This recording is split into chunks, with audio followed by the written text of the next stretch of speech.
Hello students, welcome back to my YouTube channel.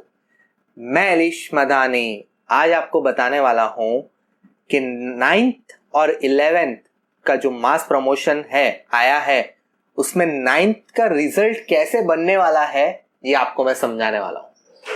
ये video काफी knowledgeable है, आपकी लाइफ के रिलेटेड है कि आपका 9th का रिजल्ट जो मास प्रमोशन मिला था डायरेक्टली 8th में से उठे फ्लाइट लैंड कर गई कहां पर 10th में। तो वो फ्लाइट कैसे उड़ी है, कितने कितने मार्क्स मिले हैं उसके बारे में आज मैं आपके साथ डिस्कस करने वाला हूं। तो ये लेटर आपको देख सकते हो 23 अप्रैल 2021 को रिलीज हुआ था, लेकिन इसको स्टडी करने के बाद पूरा लेटर मैंने आराम से पढ़ा है और उसी लेटर को आधारित मैं आज आपको पूरा समझाने वाला हूं। तो चलिए आपके जो मेन पॉइंट्स है, इस लेटर के बेस जो भी मेन पॉइंट्स है वो मैं कवर करता हूं, ठीक है। तो देखो, पहले तो लेटर में ये बोला हुआ है कि आपकी पूरे साल में एक ही एग्जाम हुई है और वो हुई है 50 मार्क्स की। राइट, ध्यान देते रहना, रिजल्ट कैसे बनेगा पूरा समझाऊंगा। आपकी एक एग्जाम हुई है, कितना मार्क्स थी? 50 માર્ક્સની એક જ એક્ઝામ થઈ છે। બીજી કોઈ એક્ઝામ આખો વર્ષમાં લેવામાં આવી નથી, બરાબર। એકમ કસોટી છે, એકમ કસોટી है, लेकिन एकम कसौटी भी कहां काउंट करना है वो भी वो लोग ने बताया है, ठीक है। यानी कि आपकी जो 50 मार्क की दूसरी एग्जाम होती थी जिसको हम सेकेंड सेमेस्टर बोलते हैं वो भी नहीं हुआ है, और जो एनुअल एग्जाम होती थी जो 80 मार्क्स की होती थी वो भी नहीं हुई है। मतलब ये दोनों एग्जाम हुई नहीं है, ठीक है। सेकेंडली आपको 20 मार्क्स के इंटरनल है। अब ये जो 20 मार्क के जो इंटरनल है वो इंटरनल कैसे मिलेंगे? तो इंटरनल में जो 10 मार्क्स आपके रहेंगे, जो आपने बड़े अच्छे से बिना कॉपी किए बहुत ही अच्छे से आप लोग ने जो एकम कसौटी जो दी है, एकम कसौटी, उसके मार्क्स आपको मिलेंगे 10 मार्क्स। मतलब जितनी भी एकम कसौटी है उसको कन्वर्ट करके 10 मार्क्स में लाना है और एकम कसौटी के आपको मिलेंगे 10 मार्क्स। फिर दूसरा है आपके नोटबुक के, जो आप लोग सबमिट करने जाते थे स्कूल में वगैरह वगैरह, नोटबुक चेकिंग वगैरह, तो उसके 5 मार्क्स है। और प्रोजेक्ट वर्क, जो भी आप लोग को एक्टिविटी या प्रोजेक्ट वर्क जो भी मिला था स्कूल से, उसके 5 मार्क्स मिलेंगे। तो ऐसे करके आपके टोटल इंटरनल्स हो गए 20 मार्क्स के। तो अब 20 मार्क्स के इंटरनल हो गए हैं। अब बात ये आती है कि आपको टोटल कितने मार्क्स हुए? तो टोटल भाई हो गए 50 प्लस 20 कितना हो गया? 70। मतलब अकॉर्डिंग टू द गवर्नमेंट आपकी 70 मार्क्स की एग्जाम हुई है। यहां तक क्लियर हो गया है ना। अब 70 मार्क्स में से आपका रिजल्ट बनने वाला है। सर तो 70 मार्क्स में से बनेगा 7 सब्जेक्ट 49? नहीं, ऐसा नहीं है। कैसे बनेगा पता है? कि 70 का कन्वर्जन, 70 मार्क्स का कन्वर्जन होगा 100 मार्क्स में। 70 मार्क्स का कन्वर्जन होगा 100 मार्क्स। सर ये कैसे होगा? अब मैं एक एग्जांपल के समझाता हूं। मान लो आपके मैथ सब्जेक्ट है, बराबर।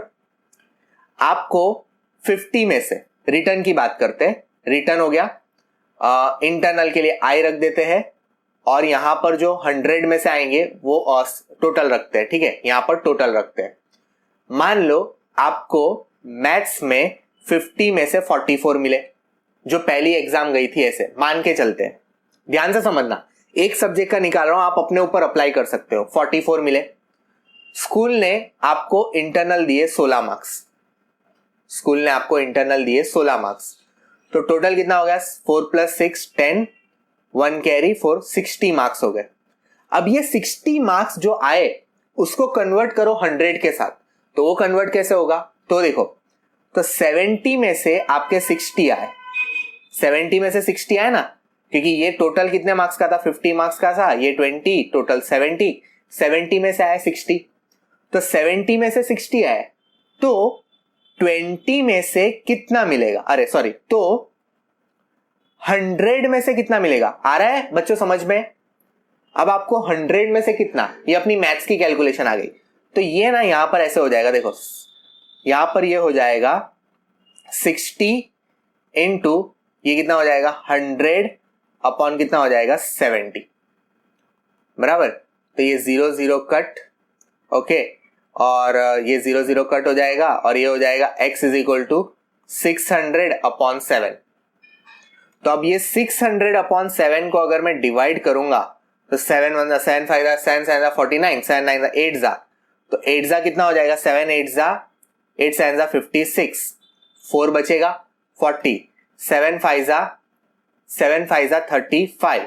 35 और कितना बचेगा यहाँ पर बचेगा आपका 5, ये पॉइंट लगेगा 50, 7 7 जा 49, तो आपके हो जाएंगे 85.7 आया ना, 49 इसलिए, तो ये हो जाएंगे आपके 86 मार्क्स। मतलब आपको 100 में से कितने मार्क्स मिले, 100 में से आपको मिले 86 मार्क्स। ये ऐसे मैंने मैथ्स का किया। अब आपको मैं इसका एक बेस बना कर देता हूं। बेस बनाकर मतलब क्या कि आपके जो भी मार्क्स 70 में से आया हो, तो आप क्या कर सकते हो, मान लो आपको पता चल गया कि मेरे को 70 में से इतने मिल सकते हैं, इंटरनल इतने, तो आप क्या करना, 10/7 कर देना, इनटू कर देना जो भी मार्क्स हो गए।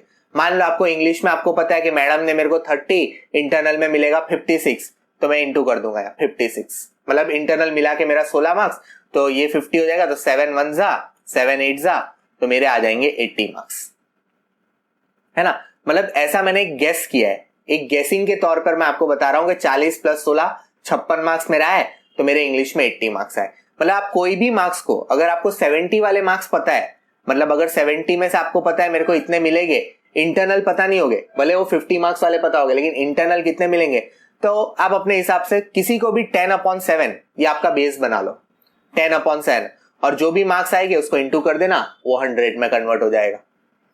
ये एक आपका बेस बन गया।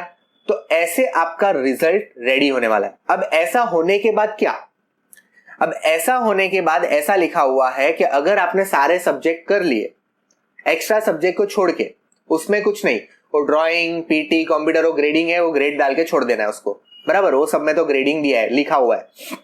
लेकिन मान लो किसी के आ गए भाई 28 मार्क्स, 100 में से 28, तो 100 में से पासिंग कितना है, पासिंग बोला है 33, वो लोग ने बोला है पासिंग रहेगा 33, तो उसको तो 33 मार्क्स चाहिए पास होने के लिए। तो पास होने के लिए उसको कितने मार्क्स गज रहे हैं, 28 + 5, तो उसको ये जो 5 मार्क्स है ना, वो प्रिंसिपल दे सकता है। कौन दे सकता है, प्रिंसिपल। अपने स्कूल के आपके जो भी प्रिंसिपल होंगे वो 5 मार्क्स ऐड कर देंगे। अब हालांकि आज तक रूल ऐसा था कि 10 मार्क्स जो ग्रेसिंग होता है वो प्रिंसिपल के पास होते हैं, लेकिन इस बार जितने चाहिए उतने ग्रेसिंग दो, लेकिन बच्चे को प्रमोट करना है। मतलब पहले 10 मार्क्स होते थे, अब हो जाएंगे अपना कितना, प्रिंसिपल को जितना घट रहा है पास होने के लिए उतना ग्रेसिंग।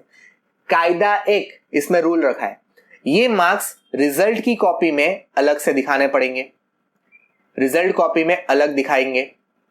दूसरा, ये ऐसे ही लिखना पड़ेगा जैसे मैंने एग्जांपल दिया, 28 + 5, सपोज आपके आ रहे हैं 26, तो 26 और चाहिए कितना उसको 7, तो 26 + 7, तो ऐसे अलग से दिखाने में आएंगे। दूसरा, टोटल में काउंट नहीं करोगे इसको, ये मार्क्स टोटल में काउंट नहीं करोगे। और रिमार्क्स लिखना कि भाई ग्रेसिंग ऐड हुआ है इधर, रिमार्क्स में जो भी आपका रहता है, मतलब इसके जो टोटल, मतलब सपोज वो 700 मार्क्स थे ना, तो जो भी टोटल आएगा उसमें ये 7 मार्क्स काउंट नहीं होंगे, ये काउंट नहीं किया जाएगा आपका टोटल मार्क्स में। जैसे बोर्ड का रिजल्ट बनता है, आप जब 10th में आओगे अभी, तो बोर्ड का रिजल्ट भी ऐसे ही बनता है, ग्रेसिंग मार्क्स आपके फाइनल टोटल, जो नीचे टोटल आता है ना, उसके अंदर काउंट नहीं होते, ठीक है। साथ ही साथ दूसरा ये बोला है कि इसको रिजल्ट में अलग ही दिखाना है। और परसेंटेज याद रखना, परसेंटेज, आपके परसेंटेज निकालने हैं, आउट ऑफ वो जो भी रिजल्ट बनेगा उसके परसेंटेज निकलेंगे, और परसेंटेज के साथ साथ आपको ग्रेड भी देना है। मतलब आपको मैंने सरल भाषा में पूरा समझा दिया, एक बार फिर से रिपीट कर जाता हूं। आपकी 2 एग्जाम हुई नहीं है, 50 और 80 मार्क्स की, तो वो निकल जाती है, बची सिर्फ 50 मार्क की एक एग्जाम है। तो ये जो 50 मार्क की जो एग्जाम है और 20 मार्क के इंटरनल है, इंटरनल कैसे देने हैं उसका भी एक बाइफर्केशन वो लोग ने दिया हुआ है।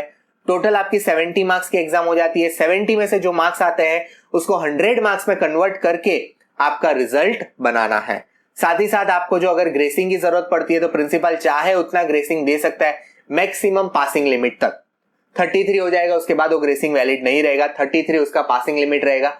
लेकिन वो जो भी ग्रेसिंग मिलेगा उसको अलग से मार्कशीट में दर्शाना पड़ेगा। अलग से मार्कशीट मतलब जैसे कि मान लो 26 तो 7 ग्रेसिंग मिला तो 7 अलग से लिखना पड़ेगा, उसको टोटल में काउंट करने का नहीं। और ग्रेड परसेंटेज अलग से दिखाने पड़ेंगे और सब देना पड़ेगा। ग्रेड कौन सा आएगा, परसेंटेज कौन सा आएगा, उसका क्राइटेरिया भी आपको नीचे दिया हुआ है। परसेंटेज के ऊपर ग्रेड डिसाइड करना है। प्लस एक और बात यहां पर लिखी हुई है जो काफी अच्छी है कि जो 2 एग्जाम आपकी हुई नहीं है, ये बहुत ही इंपॉर्टेंट बात है कि ये 2 जो एग्जाम आपकी हुई नहीं है, ये रिजल्ट कॉपी के कॉलम में लिखना है, कोविडના કારણે પરીક્ષા યોજવામાં આવેલ નથી જેથી ગુણ દર્શાવેલ નથી। मतलब यहां पर सेकेंड सेमेस्टर के कॉलम में ये सेंटेंस लिखना है कि ड्यू टू कोविड-19 ये एग्जाम हुई नहीं है, तो ये कॉलम आपको लिखनी होगी। मतलब जो भी रिजल्ट बना रहा है उसको लिख के देना पड़ेगा। सेकेंड सेमेस्टर साथ ही साथ थर्ड सेमेस्टर मतलब जो एनुअल वार्षिक परीक्षा मतलब एनुअल परीक्षा, ये एक नमूना है रिजल्ट का। और साथ ही साथ यहाँ पर ग्रेड देना कंपलसरी है, ग्रेड भी बनाना है। ये देखो ग्रेडिंग सिस्टम याद दिया है। ग्रेड आपके मार्क्स के ऊपर से डिसाइड होगा। अब ग्रेड डिसाइड करने के लिए देखो आपके सामने है 22 मार्क्स, सामने से आपको देखो 50 के। आपको एक एग्जांपल यहाँ पर देख सकते हो, ये देखो ये 22 दिया हुआ है और ये 16 मार्क्स है। तो ये 22 उसके 50 में से आए थे, 16 उसके इंटरनल है, टोटल 70 में से उसके 38 हुए, 100 में से उसके 54 हो गए। तो इस तरह से एक नमूने का रिजल्ट बना के वो लोग ने पीडीएफ के साथ अटैच किया है। ये पीडीएफ आपको मिल जाएगा GSEB.org के ऊपर, तो आप ये पीडीएफ जाके वहां से डाउनलोड करके समझ सकते हो। ग्रेड कौन से बेस पर आएंगे उसका भी नीचे एक बाइफर्केशन दिया हुआ है, ये रहा। A grade, B grade, A plus, B plus कौन से ग्रेड पे डिसाइड होगा। साथ ही साथ आपके जो एक्स्ट्रा सब्जेक्ट है कि भाई जे स्कूल में चित्रकला आंतरिक मूल्यवान मेडल्स 10 गुण ने 100 गुण में उपरांत करता 50 गुण થાય છે, જેથી નીચેના क्रमांक दर्शावेल मुजब ग्रेड થાય છે। मतलब ग्रेड के सब्जेक्ट और वो जो गुणवान है वो अपने आप टीचर अपने से देख सकता है। ऐसे तो यहाँ पर सिस्टम दिया हुआ है, वो आप पढ़ के भी समझ जाओगे। तो ये एक्स्ट्रा सब्जेक्ट जो चित्रलेखा होता है, पीटीवीटी जो आपका होता है, कंप्यूटर, वो सब एक्स्ट्रा सब्जेक्ट में आ जाएगा। तो आपका टेंशन लेने वाली बात नहीं है। तो साथ ही आपको समझ में आ गया आपका रिजल्ट कैसे बनने वाला है। अब आप प्रमोट हो जाओगे नेक्स्ट स्टैंडर्ड में, 10th स्टैंडर्ड में। तो आपके साथ एक और खुशी की बात शेयर कर दूं कि मेरी चैनल, अगर आप 9th में हो, नए हो, चैनल पे पहली बार आया हो तो जरूर सब्सक्राइब कर दीजिएगा। चैनल जो है मेरी वो GSEB बोर्ड के लिए काफी वर्क करती है। मेरा जितना भी कंटेंट आता है वो GSEB Gujarat state education board के लिए सारा कंटेंट होता है। आप जाके मेरी चैनल पे सारे कंटेंट देख सकते हो। मैं GSEB का सब कुछ सॉल्व करता हूँ, GSEB की एक एक न्यूज आप तक पहुंचाता हूँ। अगर चैनल पसंद आई है तो सब्सक्राइब जरूर कर लेना। थोड़े ही समय में मैं 10th के नए वीडियो स्टार्ट करूंगा। साथ ही साथ अपने फ्रेंड्स के साथ जरूर शेयर कर देना। मतलब जो टेंशन में बैठे कि हम पास कैसे हो गए, भाई आप हो गए पास, आपकी फ्लाइट लैंड हो गई है 8th से सीधा 10th में। चलिए फिर से मिलेंगे नेक्स्ट वीडियो में। Till there keep watching, keep sharing. Thank you so much.